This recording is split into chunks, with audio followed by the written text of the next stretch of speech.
faz parte. Amém. Amados, eu quero compartilhar com vocês hoje à noite uma palavra e quero que você abra em Abacuque, capítulo 2, o verso 14.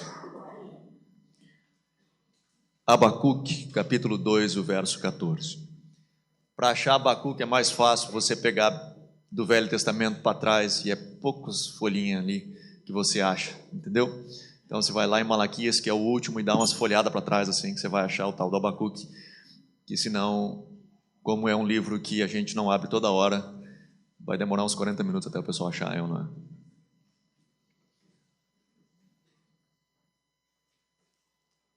Com exceção da galera do celular, que aí é rapidinho, né? Aí facilita.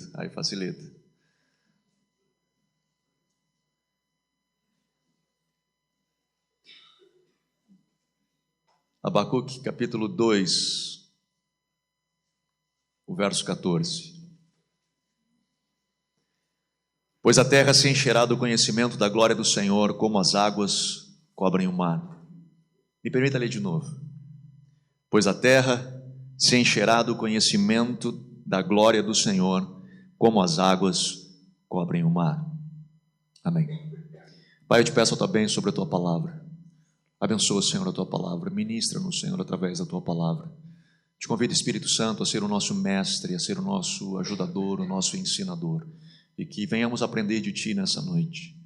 Ministra-nos, Senhor, a cada um de nós. De forma individual, Senhor, alcança o coração de cada um dos teus filhos, eu te peço. Em nome de Jesus. Amém. Amém. Tá dando um ão, não tá? Tá, né? Eu acho que nós tínhamos que dar uma... Te amo, Israel. Eu te amo, filho. Aí, alô. Então, a gente vai chegando lá. Amém. Esse texto de Abacuque 2,14, ele é uma palavra profética de que a terra, o globo terrestre, ele terá conhecimento da glória de Deus como as águas cobrem o mar. O que isso significa? Que a forma que Deus vai derramar sobre a terra não é de conta-gota. Nós não experimentaremos um Deus que de vez em quando aparece, de vez em quando some, mas há uma promessa de que Deus há de se manifestar em proporções oceânicas sobre a face da terra. Que a glória de Deus, que a manifestação da glória de Deus, ela vai ser tão grande, ela vai ser tão intensa, que não vai ser um gotejar de Deus, que às vezes a gente diz, cara, Deus ele está em tal lugar, Deus está fazendo tal coisa, lá na cidade tal parece que tem avivamento, lá em tal lugar parece, ou lá em 1972 Deus fez. Não, a ideia da palavra é que a manifestação de Deus, a intensidade da manifestação de Deus, em um determinado momento, e a palavra de Deus é que ela vai ser como as águas cobrem o mar, ou seja, será em proporções oceânicas. E de novo eu digo, não num conta-gotas, não,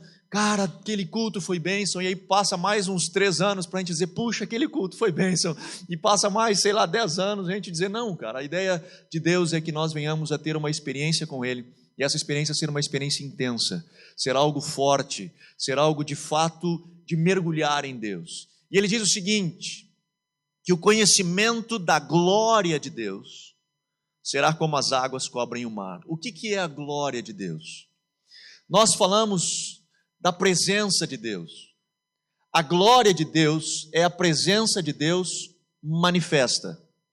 O que eu quero dizer com isso?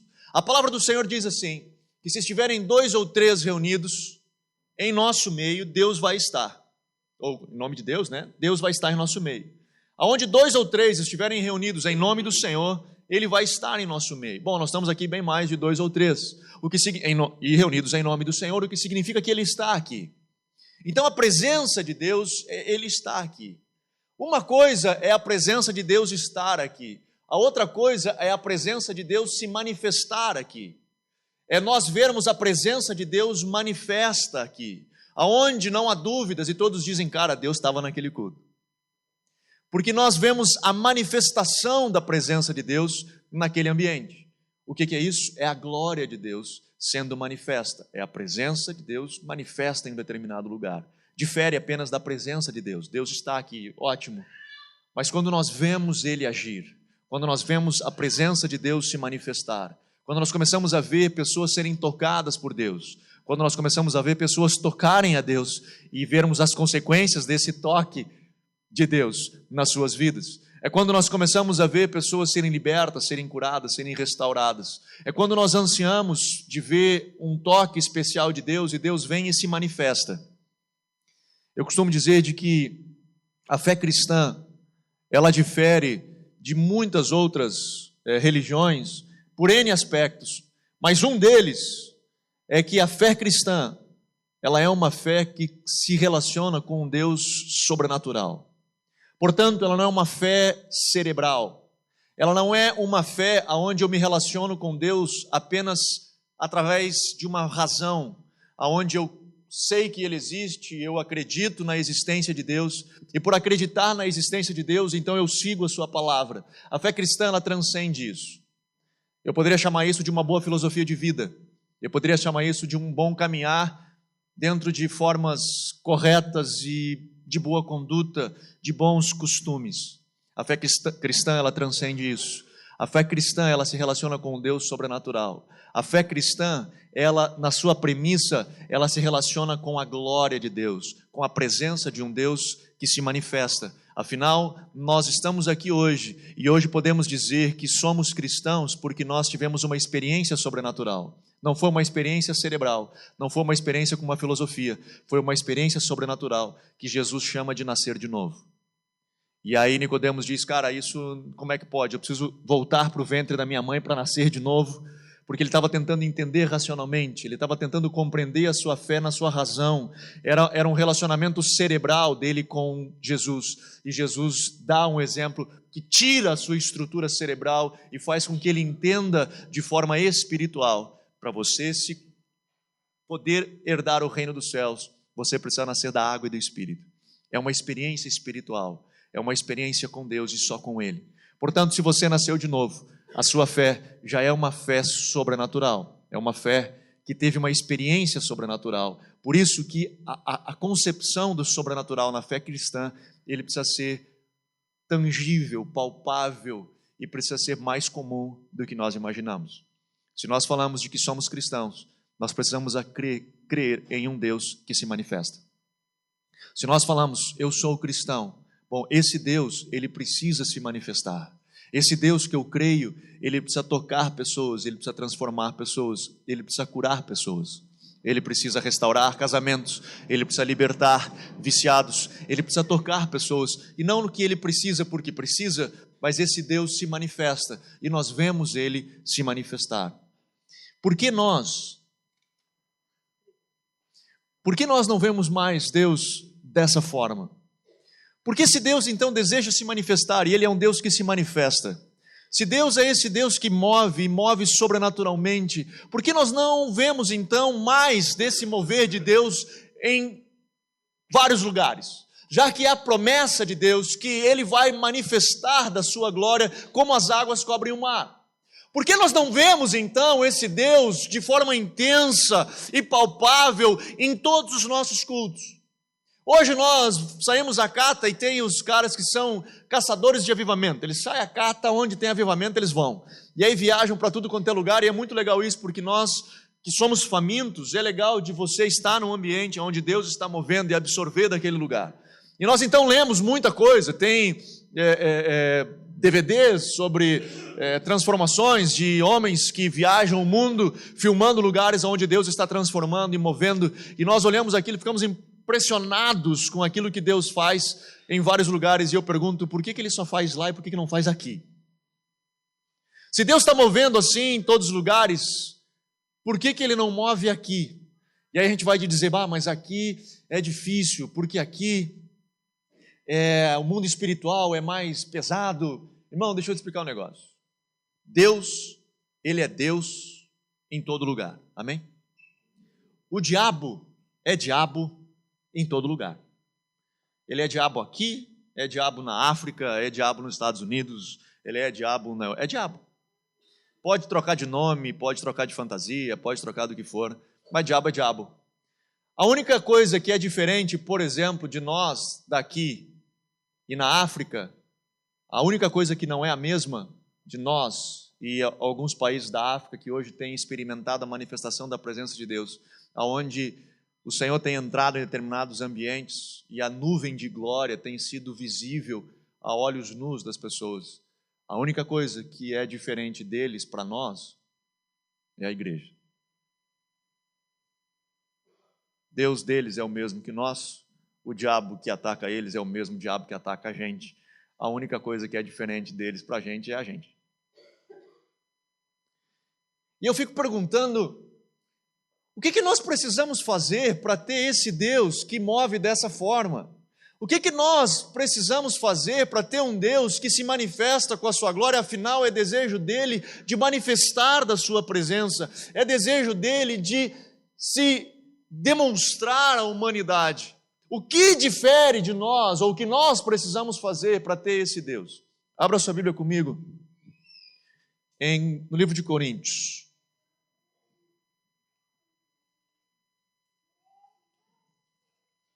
Lá do Novo Testamento. Paulo escrevendo à igreja de Corinto, em 2 Coríntios capítulo 4.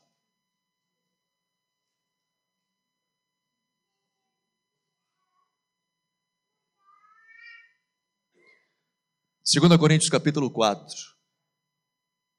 no verso 6, diz assim: Pois Deus que disse, das trevas resplandecerá a luz, é quem brilhou em nossos corações para a iluminação do conhecimento da glória de Deus na face de Jesus Cristo. O texto de Paulo diz que o conhecimento da glória de Deus, ele se encontra em um lugar, e esse lugar é na face de Jesus Cristo. A glória de Deus, a presença de Deus manifesta, ela se encontra num lugar, na face de Jesus Cristo. Quando Moisés, em Êxodo 33, ele está no monte em oração, ele clama a Deus e diz: Senhor, mostra-me a tua glória. E ele diz: Senhor, eu quero ver a tua glória, mostre-me a tua glória. E Deus responde assim para Moisés: Moisés, ninguém viu a minha face e viveu. Meu querido, Moisés não pediu para ver a face de Deus. Moisés pediu para ver a glória de Deus. E por que Deus diz: ninguém que viu a minha face viveu?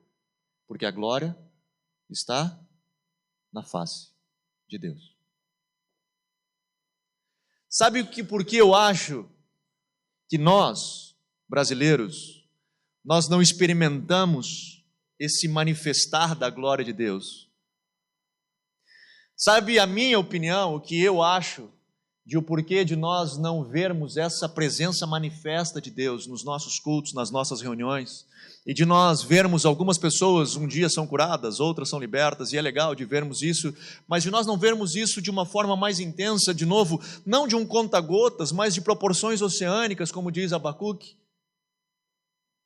O que eu acredito ser responsável por nós não vermos essa glória é porque as pessoas entram por aquela porta e vêm aqui não para buscar a face de Jesus, mas para buscar as mãos de Jesus.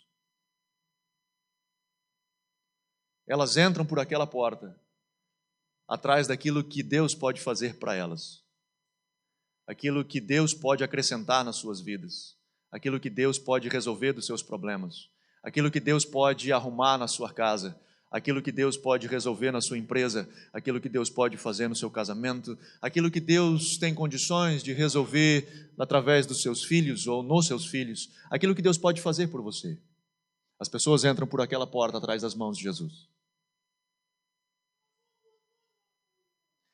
Só que nós só teremos a presença manifesta de Deus e a manifestação de glória de Deus quando nós soubermos buscar no lugar certo. Ela se encontra na face de Deus. O conhecimento da glória está na face de Jesus Cristo. Quando nós levantamos os nossos olhos e o adoramos e buscamos a sua face, nós não só temos a sua face, nós temos a sua mão, nós temos os seus pés, nós temos o seu corpo, nós temos um Deus que se manifesta sobre nós com toda a sua intensidade. O que a igreja brasileira tem se acostumado, e aí a opinião minha, é de buscar as mãos de Jesus.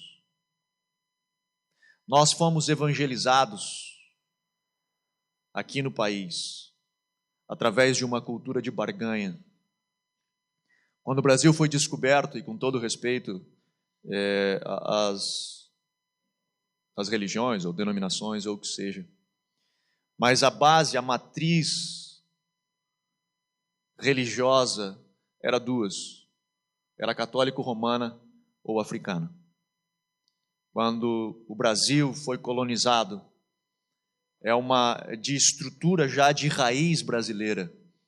Ou éramos católicos romanos, ou éramos de matriz africana. Ambas origens são de uma teologia de barganha. Eu faço e eu recebo em troca. Eu me comprometo em cumprir a promessa para receber algo em troca. Eu vou fazer algo se você fizer algo para mim. E isso funciona dentro da igreja romana, e isso funciona também dentro da religião afro, onde eu ofereço algo ao orixá e ele então responde para a minha vida. É uma troca, é uma barganha. E nós construímos essa estrutura no Brasil. A nossa concepção de igreja brasileira, ela passa muito por isso. E hoje pessoas se convertem, têm uma experiência com Deus, e a sua concepção de raiz é assim, onde eu faço algo ou eu vou atrás de um Deus que pode fazer algo por mim. Então eu me devoto a Ele por aquilo que Ele pode fazer por mim. A minha experiência com Deus, ela passa a partir do momento de que Deus derrama algo sobre a minha vida. Quando nós perguntamos para as pessoas: e aí, meu querido, como é que você está? Como é que você está com Deus? E a resposta dele normalmente é: eu estou bem ou estou mal. E o dele estar bem com Deus é quando as coisas estão indo bem com Ele. É quando as coisas vão bem na sua casa, quando as coisas vão bem na sua família, quando as coisas vão bem com tudo, ele está bem com Deus. Quando as coisas deixam de funcionar, ele passa a estar mal com Deus, ele passa a ficar chateado com Deus, ele passa a ficar bravo com Deus. Como se algo tivesse de errado. A nossa relação com Deus, o nosso relacionamento com Deus, ele é medido pelas mãos de Deus sobre nós. Se Deus estende muito as mãos sobre nós, nós estamos bem com Deus. Se Deus recua as suas mãos e deixa de nos abençoar, alguma coisa está errada. Na nossa relação com Deus, alguma coisa está errada. Eu já contei essa história para vocês aqui. Mas eu gosto mais daquela história de Paulo e Silas em Atos, quando eles entram para adorar. Estão presos no tronco e começam a adorar lá pela meia-noite, começam a cantar e a adorar. E eles ali estão adorando, e primeiro eu preciso dizer que eles não foram presos porque tinham dinheiro guardado em algum lugar, no corpo, ou porque eles não pagaram isso, ou porque nada, eles estavam presos porque pregavam o Evangelho. Eles estavam presos porque amavam o Senhor Jesus, e foram presos por causa da fé. E nesse lugar preso, eles começam a adorar a Deus. E quando começam a adorar a Deus, a Bíblia diz que há um terremoto, as prisões se rompem, e as correntes se rompem. E quando o carcereiro vê que tudo se rompeu, ele pega uma espada e vai se matar. E quando ele vai se matar, Paulo grita e diz: não se mata, que nós continuamos aqui. E aí ele fala de Jesus para aquele homem recebe a Cristo. Enfim, é uma experiência incrível. Mas eu confesso que se nós brasileiros, e eu vou colocar nós então nesse conjunto todo de forma bem generalizada, se nós estivéssemos naquela prisão, naquele dia, e começássemos a adorar, eu tenho uma suspeita de que eu acho que quando aquele terremoto viesse e as correntes abrissem, nós sairíamos correndo. E nós sairíamos contando para todo mundo como Deus nos livrou da prisão. E nós iríamos gravar um DVD, iríamos viajar o Brasil inteiro vendendo DVD e contando o nosso testemunho de como foi que Deus nos livrou da prisão. Porque a nossa concepção de fé, ela é uma concepção de que eu faço algo eu entrego para Deus algo e Ele responde com uma bênção para mim. Então eu adorei e Ele veio e me libertou, aleluia, e eu saio correndo. Paulo não saiu correndo porque ele não tinha expectativa nenhuma de receber nada em troca, ele simplesmente estava adorando a Deus porque Deus era digno de ser adorado. Se ele fosse abençoado ou não, se ele fosse liberto da cadeia ou não, isso não passava na cabeça de Paulo. Ele simplesmente começou a adorar com o coração livre de qualquer coisa, dizendo: Senhor, eu estou aqui porque eu te amo e eu quero te adorar. Cara, mas eu estou numa prisão por tua causa. Eu estou aqui sofrendo porque eu prego o teu evangelho. Eu estou aqui dando a minha vida porque um dia eu disse sim para ti e hoje eu estou aqui sofrendo, mas eu vou te adorar porque você é digno de ser adorado e eu não tenho expectativa nenhuma. O dia que eu disse sim para ti, eu disse não para mim. O dia que eu disse sim para viver para Cristo, o Evangelho me diz que eu disse não para mim. E eu abri mão da minha vida para viver para Ele. E Paulo fala disso: já não sou mais eu quem vivo, mas Cristo vive em mim. E esse viver que agora eu vivo na carne, eu vivo pela fé no Filho de Deus.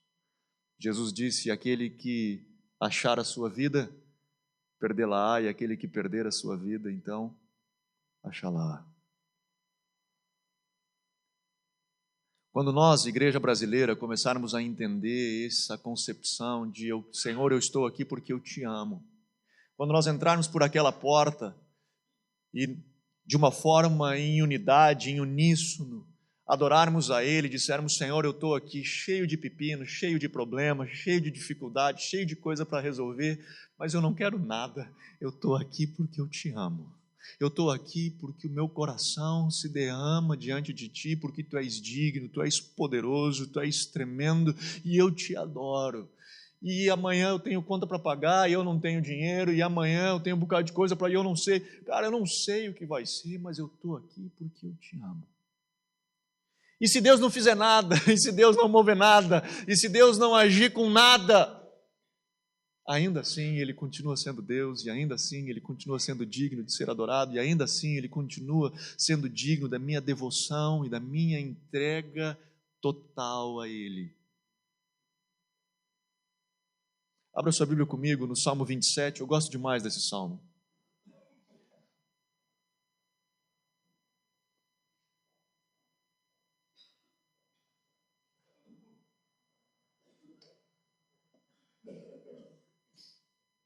O Salmo 27,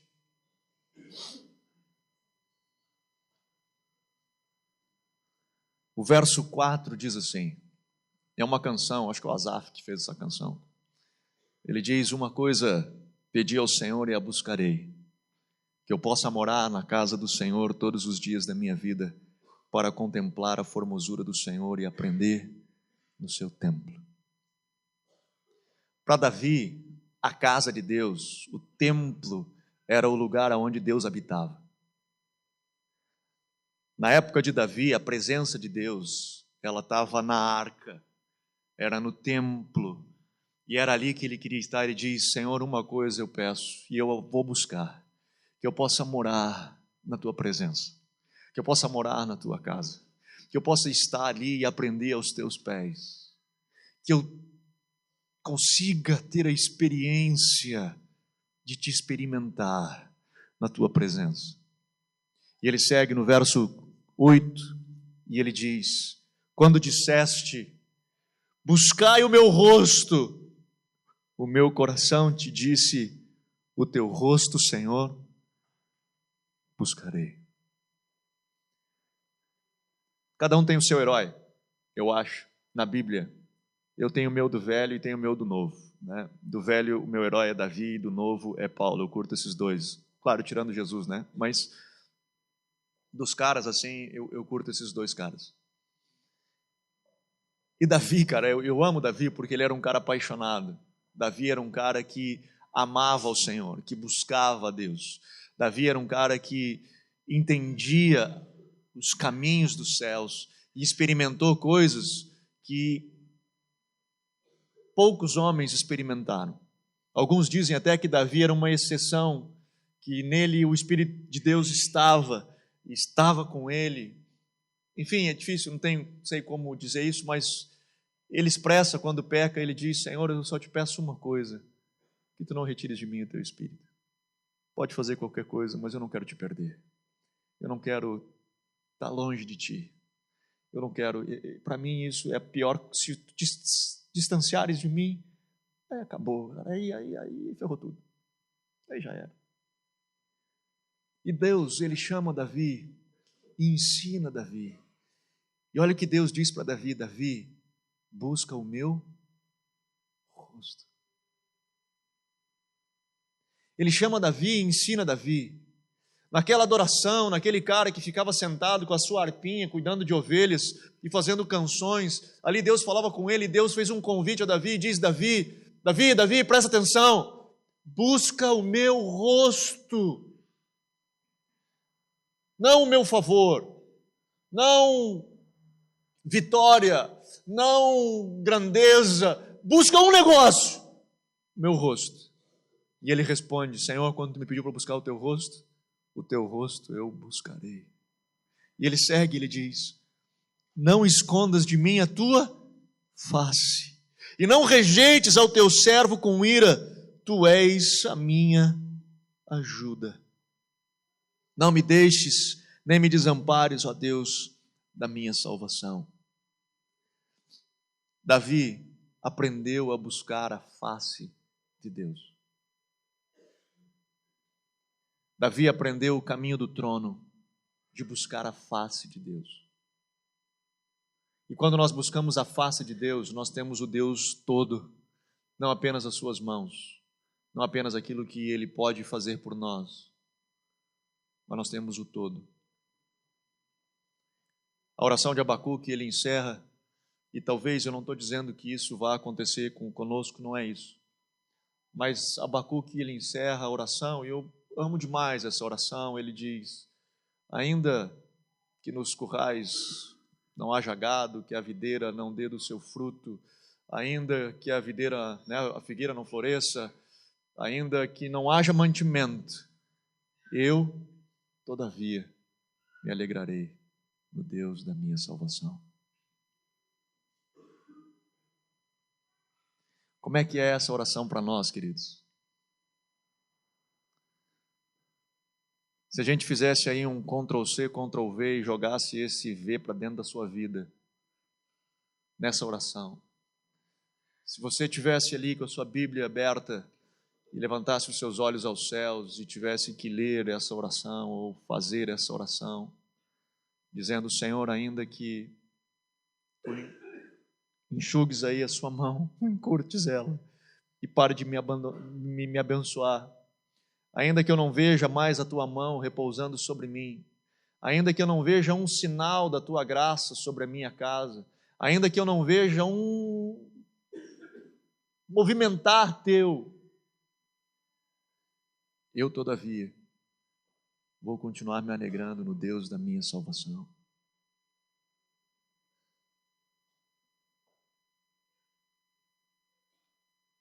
Meu irmão, me escute.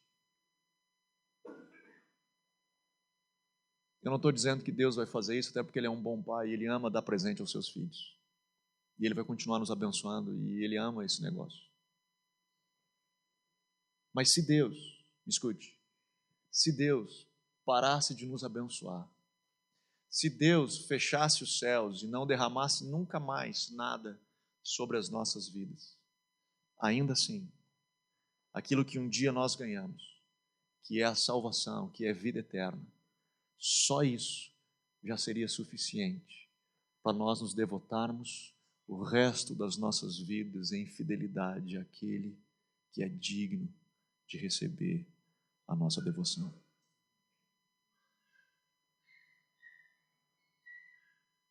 Aquilo que um dia nós recebemos, que é a salvação, que é a redenção, que é vida eterna. Só isso. Se Ele não fizesse nada mais, o que não é verdade, e nós experimentamos isso. Mas ainda assim, se Ele cegasse, se Ele fechasse, e nós nada mais recebêssemos, ainda assim aquilo que Ele já fez seria suficiente para nós continuarmos dizendo sim e cantarmos aleluias, aleluias, aleluias a todo tempo. Vamos colocar de pé.